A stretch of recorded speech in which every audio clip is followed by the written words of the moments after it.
صحابہ نے عرض کیا حضور اکرم صلی اللہ علیہ وسلم سے کہ یا رسول اللہ ایسا ایک اونٹ دیوانہ ہو گیا ہے اور آپ اس طرف نہ جائیے گا. فرمایا کہاں ہے وہ, کہاں ہے وہ اونٹ؟ جی وہ اس طرف ہے. آپ صلی اللہ علیہ وسلم تنہا اس باغ کی طرف چل دیے جہاں باغ کے اندر درختوں میں وہ اونٹ. صحابہ چیخ پڑے آپ کہاں تشریف لے جا رہے ہیں؟ اونٹ دیوانہ ہے, ایسا نہ ہو کہ آپ پر حملہ کر دے. آپ تنہا اس اونٹ کی طرف بڑھے. وہ اس نے دیکھا آپ کو دور سے اور چیختا ہوا آپ کی طرف دوڑا. صحابہ گھبرا گئے کہ آپ پر حملہ نہ کر دے. اس اونٹ نے آ کر اپنے مالک کی تمام شکایتیں, مجھ پر وزن کتنا رکھتا ہے, مجھ کو کتنا چلاتا ہے, مجھے کتنا کم کھلاتا ہے, میرا آرام راحت کی فکر نہیں کرتا ہے, یہ ساری شکایتیں اونٹ نے براہ راست حضور اکرم صلی اللہ علیہ وسلم سے کھڑے ہو کر کی. آپ نے فرمایا کہاں یہ اونٹ کا مالک؟ یہ واقعات صرف آپ کے اخلاق بتلانے کے لیے نہیں ہیں. یہ واقعات یہ بتلانے کے لیے ہیں کہ اس نبی کا ہر امتی ساری انسانیت کے نہیں بلکہ ساری کائنات اور کائنات کی ہر شکل کے لیے اس طرح رحمت تھا جس طرح اس امت کا نبی امت کی کائنات کی ہر شکل کے لیے رحمت تھا.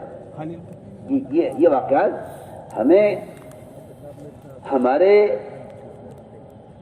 ہماری عزت, ہماری سربلندی اور ہماری حیثیت بتانے کے لیے یہ واقعات ہیں کہ تم کیا تھے,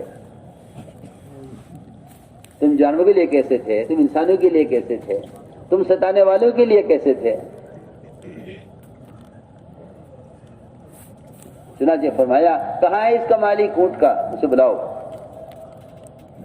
اس کو بلا کر حضور اکرم صلی اللہ علیہ وسلم نے اس کی ساری شکایتیں اس کے مالک سے کی کہ تمہارا اونٹ یہ کہہ رہا ہے.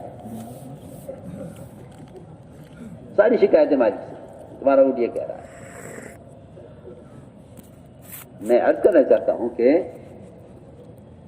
جنگل کے بھیڑیے تک انصاف لینے کے لیے آپ کی خدمت میں حاضر ہوئے ہیں. ایک مرتبہ جنگل کے بھیڑیوں نے جمع ہو کر یہ غور کیا کہ ہماری خوراک کا کیا ہو, ہماری خوراک کا کیا ہو. ہماری خوراک ان بکریوں سے ہے اور یہ بکریاں ان مسلمانوں کے ریوڑ ہیں. چنانچہ بھیڑیوں نے جمع ہو کر جنگل میں ایک وفد تیار کیا, بھیڑیوں کا ایک جماعت تیار کی. اس جماعت کو حضور اکرم صلی اللہ علیہ وسلم کی خدمت میں بھیجا کہ جاؤ اور جا کر ہم تمام جنگل کے بھیڑیوں کی طرف سے آپ کے سامنے یہ درخواست رکھو کہ اگر مسلمان اپنی بکریوں میں سے اتنی بکریاں ہمارے لیے الگ کر دے تو ہم پورے جنگل کے بھیڑیوں کی ہم ذمہ داری لیتے ہیں کہ کسی بکری پر کوئی بھیڑیا حملہ نہیں کرے گا.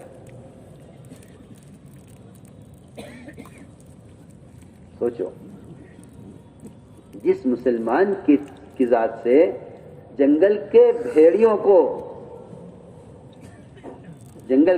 انصاف مل جائے اور اس انصاف سے ان تمام مسلمانوں کے بکریوں کے ریوڑ محفوظ رہیں.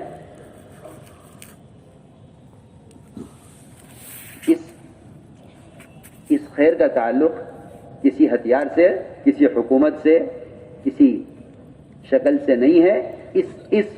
اس فیصلے کا تعلق اور اس خیر کا تعلق صرف قلب مومن سے. بات کو سمجھنا اور سمجھ کر اس کے مطابق قدم اٹھانا یہ ہے ہماری ذمہ داری. چنانچہ روایت میں ہے کہ بھیڑیوں کا وفد آپ کے سامنے حاضر ہوا اور یہ درخواست رکھی. آپ نے بلایا, ہاں بھائی آؤ, بکریوں والے کہاں, ان کو بلاؤ. بکریوں والے آ گئے. آپ نے فرمایا دیکھو یہ وفد ہے بھیڑیوں کی طرف سے بھیجا گیا ہے جنگل سے, یہ تمہارے سامنے یہ رائے پیش کر رہا ہے, یہ تجویز ہے ان کی کہ اگر یہ اتنی بکریاں ہمیں اپنے ریوڑ سے ہمیں دے دیں, ہر ریوڑ سے ایک تعداد بہت کم, شاید 1 بکری یا 2 بکری ہر ریوڑ سے, ہم اس کی ذمہ داری لیتے ہیں کہ جنگل کا کوئی بھیڑیا کہیں سے آپ کا ریوڑ گزر جائے, کوئی بھیڑیا نظر اٹھا کر نہیں دیکھے گا آپ کی بکری کو. صحابہ نے عرض کیا کہ یا رسول اللہ ہم کیسے اپنی بکری اٹھا کے ان بھیڑیوں کو دے دیں؟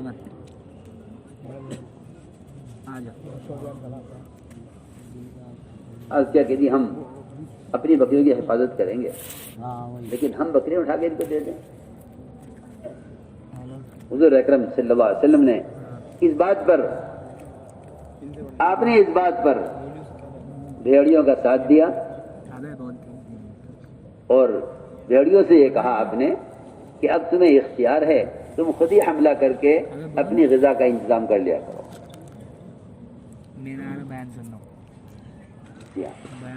روایت میں آپ نے فرمایا کہ تم خود ہی حملہ کر کے اپنی غذا کا انتظام کر لیا کرو. اگر یہ تمہاری اس تجویز پر راضی نہیں ہے تو تم خود لے لیا کرو. میں نے ایک